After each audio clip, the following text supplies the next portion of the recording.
So this is what I would believe most people, whoever buys this house, would enter in and out of these French doors here.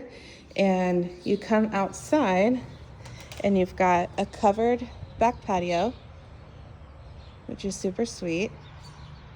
A really great backyard, pretty level, also very large.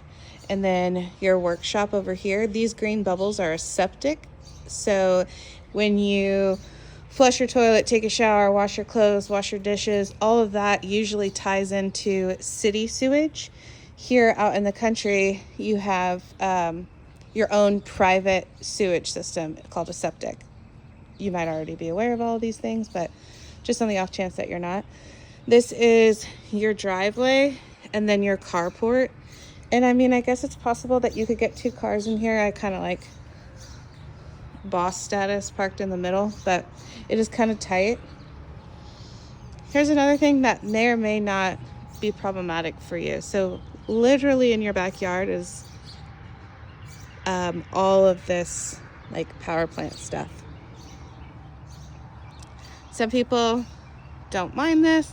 Some people are wildly opposed to it, don't want to live anywhere near it, and it's very important to me that I make sure I point that out to you.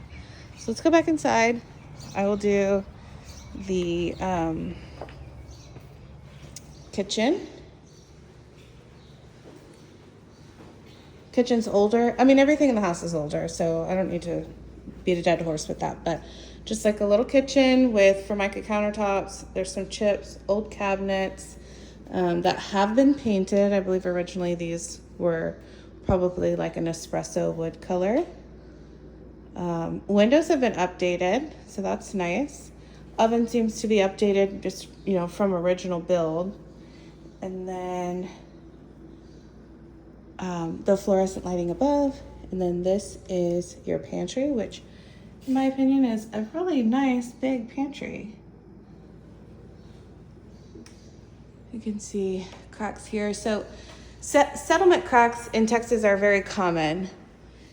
Something like this separation between a popcorn ceiling and a wall, maybe not quite that large, but popcorn is like a really heavy mud texture that just gets sprayed on the ceiling, and it's heavy, and so over time sometimes it starts to peel away. That's not a crack of sheetrock. That is just the texture pulling away from the ceiling.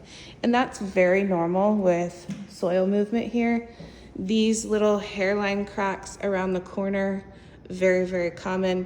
There's actually a piece of metal here that connect this piece of sheetrock and this piece of sheetrock right at the corner and make a perfect square corner. And so it's tape and float that has cracked here, not the actual piece of sheetrock. This, much more concerning. These jagged cracks, much more concerning, because the movement that has happened here has actually broken a piece of sheetrock and not just a piece of tape. So this is going to be our hallway going down to the rooms. We do have linen storage, quite a bit actually. It's very deep.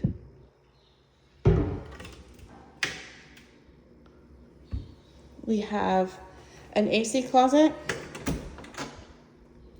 And this manufacturer date is 2023, so just 3 years old.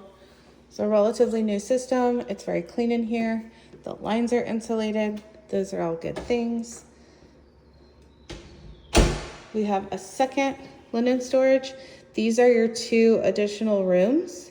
This is your shared bath, and then here is going to be your primary. Let me show you. The storage is same as the other one with the shelving and stuff. And then this first room, you can see a lot of cracked tile. The grout is even cracked. So it's a good sized room.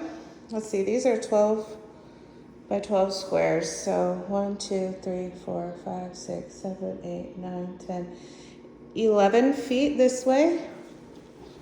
1, 2, 3, 4, 5, 6, 7, 8, 9, 10, 11 and change. So 11 by 11 and a half. Sliding door closet.